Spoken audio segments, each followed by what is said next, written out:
La Libertadores 2023. Ya ha pasado casi un año, pero recuerdo cómo fue esa copa. Partidos buenos. Muchas sorpresas, inclusión Alianza ganó un partido. Y eso que esos no ganan nunca. Pero lo que más me gustó fue la final. Boca y Fluminense, en el Maracaná, todo el folclore, la historia y comunidad es un... Tendrías que ir al doctor a revisarte porque me parece que tienes Alzheimer. Para empezar, esa final no tuvo nada de lo que tú dices. Toda antesala de esta fue una orden de racismo, clasismo y xenofobia. Pero bueno, ese es tema para otra ocasión. Volviendo con el fútbol, esta sería la ocasión donde Fluminense ganaría su primer Libertadores, y la verdad es que totalmente merecido. Fue avasallante en todas las instancias, tanto que nadie le ganó de local. Ese Fluminense de Cano, Javier, Marcelo, el loco de Melo, jugadores todos. ¿Te gustaría saber cómo está hoy a un año de ganarla? Bueno, nuestro querido Flu está luchando puestos de descenso. Mamita lo del Flu. Pero ¿cómo llegaron exactamente a ese punto? Bueno, para eso tenemos que retroceder, incluso antes de que empezara la Copa Libertadores. Fluminense siempre fue un equipo medianito de Brasil, no lo vamos a engañar. Este normalmente oscilaba entre la séptima y la quintigésima posición. Era como un Crystal Palace Brazuca, por decirlo de alguna manera. Pero todo esto cambiaría cuando en 2022 ficharon a jugadores como Melo, Fabio y Cano, y otros que hicieron que el equipo subiera de nivel. Y si bien esa temporada de inicio en 2022 no ganaron absolutamente nada, consiguieron clasificarse a Libertadores, cosas que no hacían hace bastante, considerando que sus posiciones, como ya vino diciendo, venían del top 7 para abajo.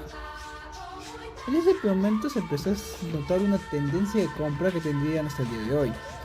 Fichar jugadores no tan jóvenes, por no decir viejos, con experiencia para ganar los partidos. Estrategia que en un principio funcionaría, ya que entre el buen nivel de todos, asaltando el temporadón de Germán Cano, los llevaría a quedar en tercer lugar del Brasileirão y con eso ir a la Libertadores. Y con esa mentalidad de compra llegarían a 2003, donde para enfrentar la competición se hicieron con uno de sus mayores fichajes, el legendario Marcelo. Otro que seguiría la tendencia de comprar viejos con experiencia, y en este caso mucha experiencia. Llegaría el año 2023 ya con figuras como los antes mencionados Marcelo y Germán Cano. A esto se le sumaría el bicampeón de América Felipe Melo, Ganso y John Arias. Con este Dream Team empezaría su camino en el campeonato carioca. Que para los desconocedores del tema, los campeonatos carioca o el campeonato de Río de Janeiro son campeonatos que se juegan antes del inicio de la temporada. Son campeonatos regionales que no distinguen de categorías y se enfrentan a los equipos de un mismo distrito, por decirlo de una manera. En este Fluminense se enfrentaría a muchos equipos de bajas divisiones, pero sobre todo a Flamengo, equipo que le ganaría dos veces, en la fase de grupos y en la final de dicha competición, casi al mismo tiempo del inicio de la Copa Libertadores. Su camino del torneo más prestigioso de América empezó con complicaciones innecesarias. Empezarían contundentes aquí en Lima, teniendo de 3-1 a Cristal, donde ya demostraban un buen nivel de juego. Un 1-0 contra los Cerrado Strongers y una exhibición contra River, partido donde explotaría el nombre de su goleador Germán Cano, y donde Fluminense se daba a conocer como un candidato a ganar la Copa.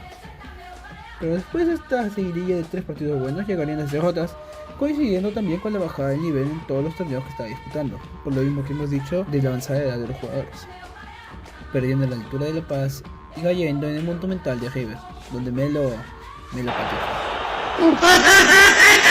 El club finalizaría la fase de grupos con lo justo, empatando con Cristal en el Maracaná. Y para que un equipo peruano te empate en el Maracaná, o el equipo peruano estaba bien, o tú estabas mal, o estaba en el mismo nivel. Este bajón en fase de grupos coincidió con la eliminación del Flu en la Copa de Brasil a mano de su máximo rival Flamengo y una caída de rendimiento en la Liga Brasileña, donde en parte se empezaría a mostrar el talón de Aquiles del club. Indirectamente proporcional a esto, le estaba yendo muy bien en Copa, bajando sin complicaciones contra Argentinos Juniors, arrasando con Olimpia, el Internacional en un partido electrizante de principio a fin, que empezarían perdiendo y en los minutos finales recién encontrarían el triunfo gracias a dos genialidades de Cano, que los posicionaron en la final contra Boca Juniors, que para ser sinceros, ni el propio Boca Juniors sabía cómo llegar ahí. Boca llegaba a la final como mística de juego.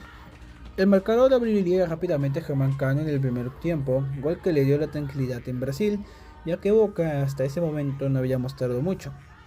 Bueno, prácticamente no había hecho nada en todo el partido hasta que apareció, que con un gol fuera de contexto puso el empate. llegando a los suplementarios donde un endemoniado John Kennedy sentenciaba el partido, conquistando así la primera Libertadores de su historia, luego de perder la final contra el LDU la última vez que la jugaron. Una bonita historia de un equipo que, por el juego que había mostrado al menos en Copa, ciertamente lo merecía. Pero como dice el dicho, todo lo que sube tiene que bajar.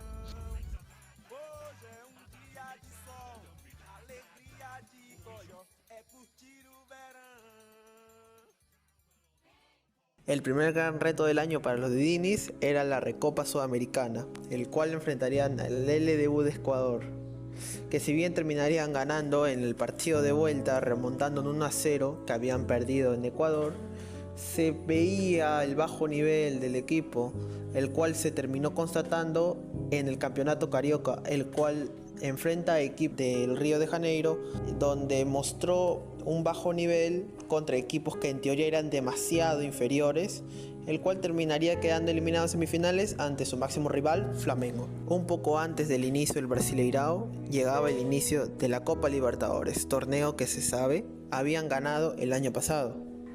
De hecho, les había tocado, incluso a diferencia del año pasado, un grupo más accesible con el Colo-Colo de Chile, el Cerro Porteño y Alianza.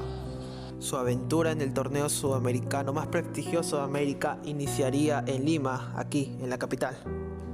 Pero se terminaría topando con un aguerrido Alianza Lima, el cual se puso adelante con gol de Kevin Serna, incluso tuvo chance de hacer más goles, pero partido que finalmente terminaría empatando con un cabezazo de Marquinhos, ahogándole la fiesta a los victorianos, el cual sería su mejor presentación en Copa Libertadores de los últimos años y ni más ni menos que contra el campeón.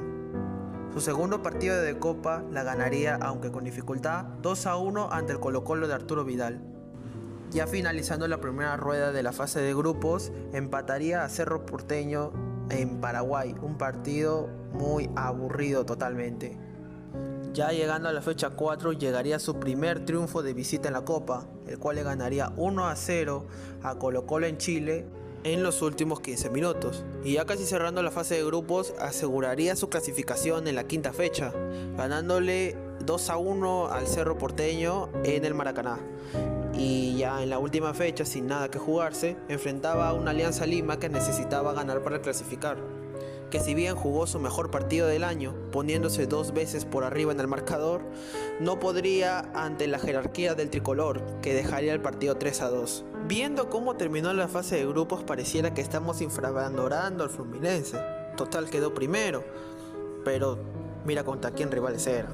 Ya mirando cómo fue la fase de grupos, Colo-Colo, Cerro y Alianza, la mayoría de los partidos que jugaron entre sí se terminaron empatando, e incluso fueron aburridos, razón por la cual el Flu terminó aprovechando ganando solo 2 o 3 partidos, quedando en el primer lugar.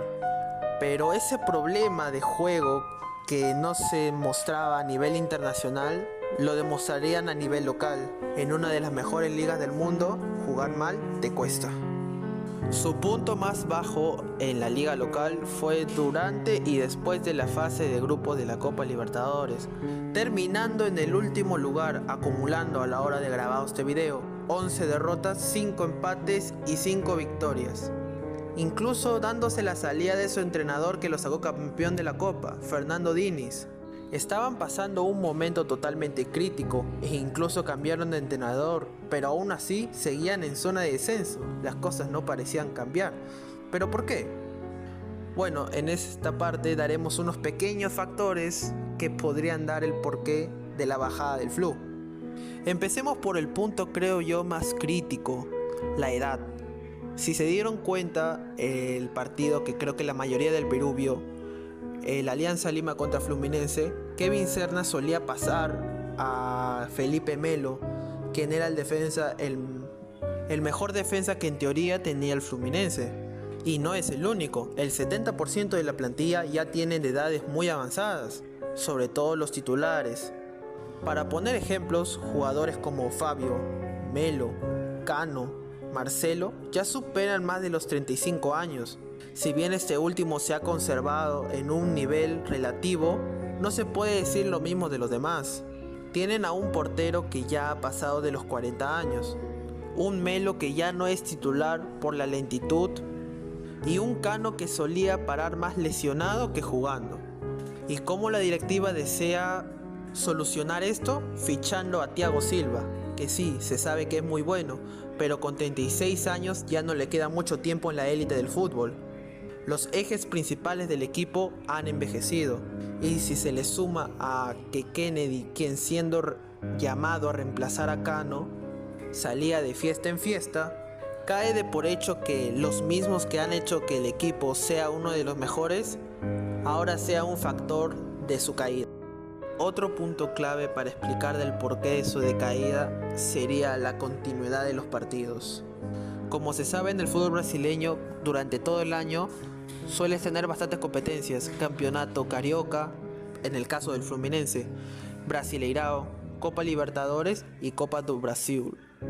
Y como es obvio para jugadores, como expliqué en el anterior punto, de avanzada edad, no se podría mantener el mismo nivel para todas las competencias. Y lo que pareciera que todo lo que estoy contando sería una historia de terror que terminaría en un descenso decantado, podría tener un rumbo diferente en la historia. Podría hasta incluso coronarse en la... En el mes de julio se daría uno de los bombazos más sonados y potentes de los últimos tiempos del fútbol peruano. El Fluminense estaba cagado y en zona de descenso del Brasileirao y por lo tanto necesitaba jugadores y reforzarse.